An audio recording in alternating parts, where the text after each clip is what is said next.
Hello guys, welcome back to our channel. This is me with Mallu episode opening സീനിൽ ഒരു flash back ആയിരിക്കും കാണിക്കുക. Flash ബാക്കിൽ ഇപ്പൊ ഹിസ്റ്റോറിയ പറയും, ഞാൻ ജനിച്ചത് വാൾമറയുടെ സൗത്ത് ഭാഗത്താണ്. അവിടെയുള്ള ഒരു ഫാം ഹൗസിൽ. ആക്ച്വലി നോബിൾ കുടുംബത്തിലെ റൈസിന്റെ ഉടമസ്ഥതയിലുള്ള ഒരു സ്ഥലമായിരുന്നു അത്. ഓർമ്മ വെച്ച കാലം മുതൽക്കേ ഞാൻ ചെറിയ ചെറിയ ജോലികളൊക്കെ ചെയ്ത് അവരെ സഹായിക്കുമായിരുന്നു. അങ്ങനെയാണ് എന്റെ ദിവസങ്ങൾ ഓരോന്നും ഞാൻ തള്ളി നീക്കിയത്. എന്റെ അമ്മയെ എപ്പോഴും പുസ്തകങ്ങൾ വായിച്ചും ഏകാന്തമായിട്ടിരിക്കുന്നതുമാണ് ഞാൻ കൂടുതലായിട്ടും കണ്ടിട്ടുള്ളത്. രാത്രി കാലങ്ങളിൽ അമ്മ നല്ല നല്ല വസ്ത്രങ്ങളൊക്കെ ധരിച്ച് പുറത്തേക്ക് പോകുമായിരുന്നു. അങ്ങനെ ഒരു ദിവസം രാത്രി അമ്മ പുറത്തേക്ക് പോയതിനു ശേഷം അമ്മ വായിച്ചുകൊണ്ടിരുന്ന ആ ബുക്ക് അത് ഞാനും വായിക്കാനിടയായി. കുടുംബ ബന്ധങ്ങൾ തമ്മിലുള്ള സ്നേഹവും അതുപോലെ മക്കൾക്ക് മാതാപിതാക്കൾക്കും മക്കൾക്കും ഇടയിലുള്ള സ്നേഹത്തെക്കുറിച്ചൊക്കെയായിരുന്നു ആ ബുക്കിൽ ഉണ്ടായിരുന്നത്. എന്റെ ആകാംക്ഷ അതടക്കാൻ കഴിയാതെ ഞാൻ ഒരു ദിവസം എന്റെ അമ്മയെ ഹഗ് ചെയ്തു. ആണെങ്കിൽ എന്നെ തട്ടി മാറ്റി ദേഷ്യപ്പെട്ടു പറഞ്ഞു, ഈ പെൺകുട്ടിയെ കൊല്ലാനുള്ള പവർ എനിക്ക് ഉണ്ടായിരുന്നെങ്കിൽ ഉറപ്പായിട്ടും ഞാനത് ചെയ്തേനെ. അത്രയും പറഞ്ഞ അമ്മയാണെങ്കിൽ എന്നെ വിട്ട് അവിടുന്ന് കടന്നുപോയി. ഒരുപാട് വർഷങ്ങൾ ഞാൻ അമ്മയ്ക്ക് വേണ്ടി കാത്തിരുന്നു. അമ്മ തിരികെ വന്നില്ല. വാൾമറിയെ തകർന്നു വീണതിന് ശേഷം ഒരാൾ എന്റെ അടുത്തേക്ക് വന്നു, എന്റെ അച്ഛനാണെന്നും പറഞ്ഞു. ആളാണെങ്കിൽ ആളെ അവൾക്ക് ഇൻട്രൊഡ്യൂസ് ചെയ്യും. ഞാൻ നിന്റെ പപ്പയാണെന്ന് പറയും. അവൾ ചുറ്റും നോക്കും. അവളുടെ അമ്മയും അവിടേക്ക് എത്തിയിട്ടുണ്ട്. അവൾ നിന്നെ ഇവിടുന്ന് കൊണ്ടുപോകാനാണ് വന്നതെന്ന് പറഞ്ഞ് ഇപ്പൊ അവളെയും കൂട്ടി പുറത്തേക്ക് വരുമ്പോഴായിരിക്കും റിപ്പർ കോണിയും അവന്റെ ആൾക്കാരും അവിടെ നിൽക്കുന്നത് കാണുക. അവളുടെ അമ്മയാണെങ്കിൽ ആ കാഴ്ച കണ്ട് നിലവിളിക്കും. അടുത്ത നിമിഷം ആ വില്ലന്മാരാണെങ്കിൽ അവളുടെ അമ്മയെ അങ്ങനെ ലോക്ക് ചെയ്യുകയാണ്. ലോർഡ് റൈസ്, വാൾമരിയ തകർന്നപ്പോഴേക്കും നിങ്ങളുടെ പ്രതീക്ഷ അസ്തമിച്ചോ എന്ന് ആ കോൺ ചോദിക്കും. ഇവിടെ നമ്മുടെ ഹിസ്റ്റോറി ആണെങ്കിൽ ആ ലേഡി നോക്കി അമ്മ എന്ന് വിളിക്കും. അത് കേട്ട ലേഡി ആണെങ്കിൽ വിളിച്ചു പറയും, അല്ല അവൾ എന്റെ മകളല്ല. ഉടനെ കോണിയാണെങ്കിൽ മിസ്റ്റർ റൈസിനോട് ഇപ്പോ ഇവൾ നിങ്ങളുടെ മകളല്ലേ എന്ന് ചോദിക്കും. ലോർഡ് റൈസ് ആണെങ്കിൽ ഇപ്പൊ ഹിസ്റ്റോറിയുടെ കയ്യിൽ നിന്ന് കൈവിടുകയാണ്.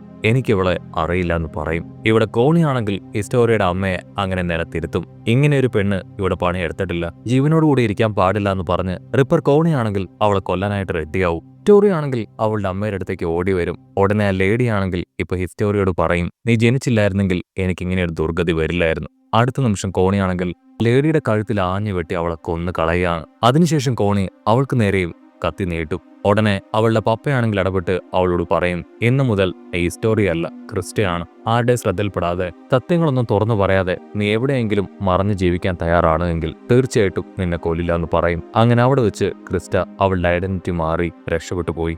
കട്ട് ചെയ്ത പ്രസന്റ് കാണിക്കും. അവളുടെ പപ്പയാണെങ്കിൽ അവളെ ഹഗ് ചെയ്യും. നീ ദയവ് ചെയ്ത് എന്നോട് ക്ഷമിക്കണം. അന്ന് നിന്നെ രക്ഷപ്പെടുത്താനായിട്ട് എന്റെ മുൻപിൽ വേറെ വഴിയില്ലായിരുന്നു. നമ്മുടെ റൈസ് ഫാമിലി ഇത് തന്നെയാണ് യഥാർത്ഥ രാജകുടുംബം എന്ന് ആളാണെങ്കിൽ ഇപ്പോൾ അവളോട് പറയും. അപ്പൊ ദൂരത്തായിട്ട് കെട്ടിയിട്ടിരിക്കുന്ന നമ്മുടെ ഹീറോ അവനാണെങ്കിൽ ഈ കാര്യങ്ങളെല്ലാം കേൾക്കുകയാണ്. നമുക്ക് എത്രയും വേഗം നമ്മൾ വന്നിടത്തേക്ക് തന്നെ തിരികെ പോകണമെന്ന് പറയും. കട്ട് ചെയ്ത ഇപ്പൊ റാൾഫിന്റെ അടുത്തേക്ക് വരുന്ന സാനസിനെ ആയിരിക്കും കാണിക്കുക. സാനസ് ആണെങ്കിൽ റാൾഫിന്റെ കഴുത്ത് പിടിച്ച് ഞെരിക്കും.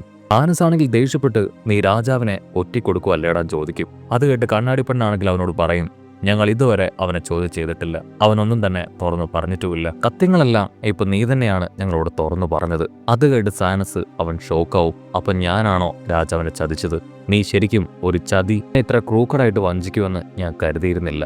അത് കേട്ട് നമ്മുടെ കണ്ണാടി പെണ്ണ് പറയും, അതെ, പാസ്റ്റർ നിക്കും എന്നോട് ഇത് തന്നെയാണ് നിന്നെക്കുറിച്ച് പറഞ്ഞത്. ആളെപ്പോലെ വളർന്നിട്ടും നീ ഇങ്ങനെ ഒരു നാണം കെട്ടവനെ പോലെ കരയുന്നത് കാണുമ്പോൾ എനിക്ക് നിന്നോട് പുച്ഛമാണ്. ഇനിയുള്ള നിന്റെ ജീവിതം അത് ഈ ജയിലിനുള്ളിലായിരിക്കും എന്ന് പറയും. അതിന് സാനസ് ആണെങ്കിൽ കണ്ണാടിപ്പെണ്ണിനോട് പറയും, എന്നെ തകർത്തതുകൊണ്ട് ഇതൊന്നും ഇല്ലാതാക്കാൻ നിന്നെ കൊണ്ട് കഴിയില്ല. എന്റെ പൊസിഷൻ തകർന്നു പോയാൽ അതിനു പകരം മറ്റൊരാൾ വരും. ഇതിനുള്ളതെല്ലാം അനുഭവിക്കാൻ പോകുന്നത് നീയായിരിക്കും ആൻജി. കണ്ണാടിപ്പെണ്ണാണെങ്കിൽ ആ കാര്യങ്ങളെല്ലാം കേട്ട് മുകളിലേക്ക് വന്ന് അവിടെ ഉണ്ടായിരുന്ന ഒരു ടേബിൾ അങ്ങനെ ചവിട്ടി തെറിപ്പിക്കുകയാണ്. ഉടനെ ക്യാപ്റ്റൻ ലീവായി ആണെങ്കിൽ അവിടേക്ക് വരും. ഉടനെ അവള് പറയും, അയ്യോ ഇല്ല, വലിയൊരു പാർട്ടി ഉണ്ടായിരുന്നു, അതിനെ ഇല്ലാതാക്കാനായിട്ടാണ് ഞാൻ ആഞ്ഞ് ചവിട്ടിയത്. അതിന് ലീവായി പറയും, ഈ ചവിട്ടില് അത് പരലോകത്തെത്തിയിട്ടുണ്ടാവും. സത്യങ്ങൾ അത് ആർവിനെയും ചുന്ദരിപ്പെണ്ണ് മിക്കാസെ അറിയിക്കാൻ സമയമായിരിക്കുകയാണെന്ന് പറഞ്ഞ് അവരിപ്പോ അവരുടെ അടുത്തേക്ക് കടന്നു വരും. എയ്മറിന്റെയും ബർഡോൾഡിന്റെയും സംസാരത്തിൽ നിന്ന് എയ്മർ സാധാരണമായിട്ട് അലഞ്ഞു തിരിഞ്ഞ് നടന്നിരുന്ന ഒരു ടൈറ്റനാണെന്ന് നമുക്ക് മനസ്സിലാക്കാനായിട്ട് കഴിഞ്ഞു. എയ്മറിനെ പോലെ മനുഷ്യനായി മാറാൻ കഴിയുന്ന ഒരു ടൈറ്റനെ സാധാരണ ഒരു ടൈറ്റൻ ഭക്ഷിക്കുകയാണെങ്കിൽ ആ ഒരു സാധാരണ ടൈറ്റന് മനുഷ്യനായി മാറാനായിട്ട് കഴിയും. അത് മാത്രമല്ല, അവൻ വിഴുങ്ങിയ ആ ഒരു ടൈറ്റന്റെ പവറും അവന് ലഭിക്കും. സത്യത്തിൽ അന്ന് റെയ്നർ ഒരുപാട് ടൈറ്റൻസിനെ നമ്മുടെ യൂറോപ്പയിനെ നേരെ വലിച്ചെറിഞ്ഞു.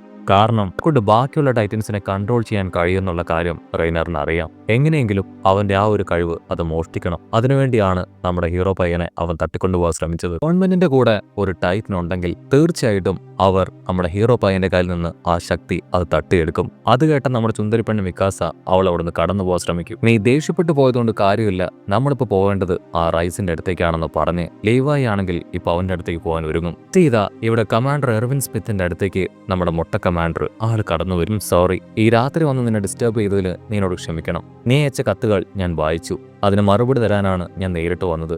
സത്യത്തിൽ നീ അതിന് പുറപ്പെടുകയാണോ? എർവിൻ സ്മിത്ത് പറയും, വാൾമറിയെ തിരികെ പിടിക്കണമെങ്കിൽ ഇപ്പോൾ ഉള്ള ഗവൺമെന്റിനെ ഇവിടുന്ന് ഇറക്കിയേ പറ്റൂ. ഇതാ ഇവിടെ ലോർഡ് റൈസ് ആണെങ്കിൽ ഹിസ്റ്റോറിയയും നമ്മുടെ ഹീറോ എറിനെയും കൊണ്ട് എവിടേക്ക് പോയിക്കൊണ്ടിരിക്കുകയാണ്. ഇവിടെ എർവിൻ സ്മിത്ത് പറയും, ഇങ്ങനെ ഒരു അമയം വരുമെന്ന് ഞാൻ ഓൾറെഡി പ്രതീക്ഷിച്ചതാണ്. ജനങ്ങൾക്ക് മുൻപിലും ഈ ലോകത്തിന് മുൻപിലും ഇപ്പോൾ ഉള്ള ഈ ഒരു ഭരണകർത്താക്കളെ കുറിച്ച് പറയണം എന്ന് ഞാൻ കരുതിയതാണ്. ഈ പ്ലാൻ അത് എക്സിക്യൂട്ട് ചെയ്യാനായിട്ട് ഒരു മിലിറ്ററി ഫോഴ്സിന്റെ സഹായവും നമുക്ക് ആവശ്യമില്ല. പക്ഷേ ഇതൊരു ഭാഗ്യ പരീക്ഷണമാണ്. എന്തായിരിക്കും സംഭവിക്കുക എന്ന് പറയാൻ പറ്റില്ല. ഈ കാര്യങ്ങളെല്ലാം ചെയ്യാൻ മുതിരുമ്പോൾ എനിക്ക് എൻ്റെ കുട്ടിക്കാലമാണ് ഓർമ്മ വരുന്നത്. എൻ്റെ അച്ഛൻ ഒരു സ്കൂൾ ടീച്ചറായിരുന്നു എന്ന് ഇപ്പോൾ എർവിൻ സ്മിത്ത് കമാൻഡർ പറയും. ചെറുപ്പത്തിലെ ആ കാര്യങ്ങൾ അതെനിക്ക് ഓർത്തെടുക്കുമ്പോൾ മറ്റുള്ള ചില കാര്യങ്ങൾ കൂടെ ഓർക്കാൻ കഴിയുമെന്ന് പറയും. അതേസമയം നമ്മുടെ കണ്ണാടി പെണ്ണും ഒരു ഓഫീസറും അവിടേക്ക് കടന്നു വരികയാണ്. കണ്ണാടി പെണ്ണാണെങ്കിൽ രഹസ്യമായിട്ട് എന്തോ ഒരു കാര്യം എർവിൻ സ്മിത്ത് കമാൻഡറിനോട് പറയും. അത് കേട്ട് എർവിൻ ആണെങ്കിൽ ഇപ്പൊ മൊട്ട കമാൻഡറിനോട് പറയും, നമ്മുടെ പ്ലാൻ അത് ഏകദേശം സക്സസ് ആയിരിക്കുകയാണ്. യഥാർത്ഥ രാജകുടുംബം അതിപ്പോഴുള്ളതല്ല, സൺറൈസ് ഫാമിലിയാണ്.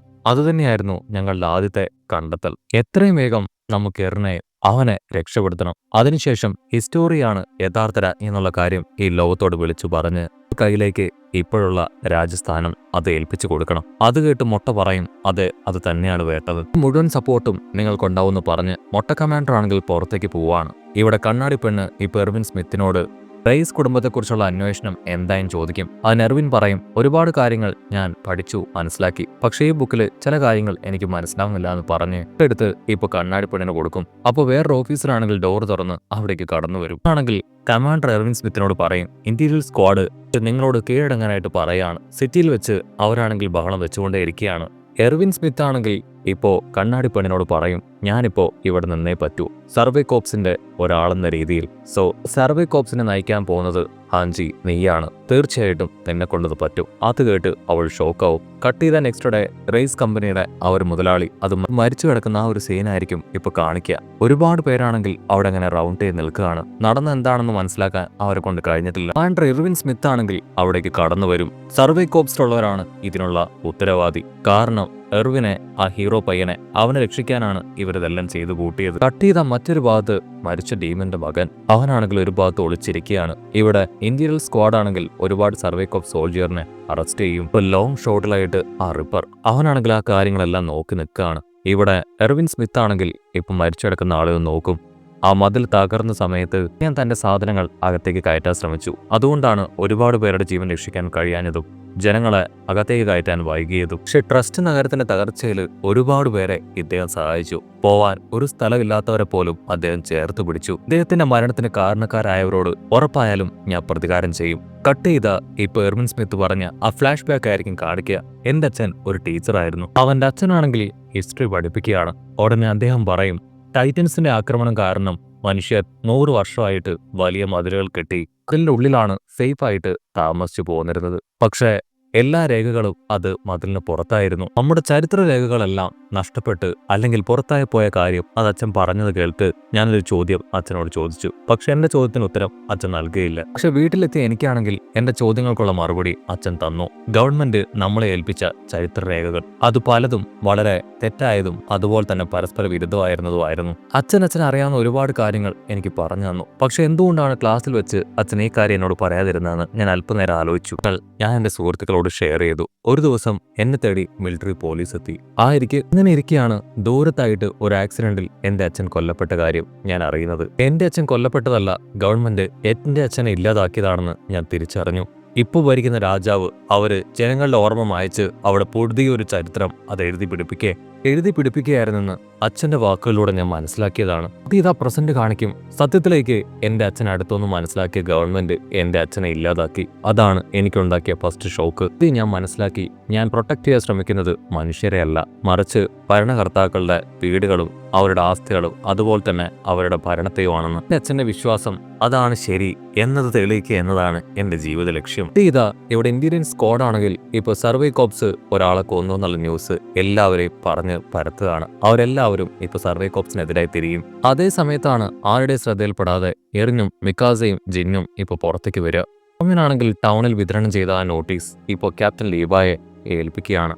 സർവേ കോപ്സിനെ പിരിച്ചുവിടാനാണ് അവരുടെ തീരുമാനം. എല്ലാവരെയും അറസ്റ്റ് ചെയ്യും. നമ്മൾ അന്വേഷിക്കാനുള്ള നടപടി അതിന്ന് രാത്രി തന്നെ തുടങ്ങുമെന്നാണ് എനിക്കറിയാൻ കഴിഞ്ഞത്. ആ വഴികളിലും അവർ ഗാർഡിനെ നിർത്തിയിരിക്കുകയാണ്. പാസ് ഇല്ലാതെ അതുവഴി കടന്നു പോകാൻ കഴിയില്ല. നമ്മൾ എങ്ങനെ ഇവിടുന്ന് രക്ഷപ്പെട്ടു പോകും? അവരങ്ങനെ കാര്യം ഡിസ്കസ് ചെയ്യുന്ന അതേ സമയം തന്നെ ഗണ്ണുമായിട്ട് ആരോ ഒരാള് അവരുടെ അടുത്തേക്ക് വരും. അതുകണ്ട് അവർ ഷോക്ക് ആവുന്നതോട് കൂടെ ഈ ഒരു എപ്പിസോഡും അവസാനിക്കുന്നു.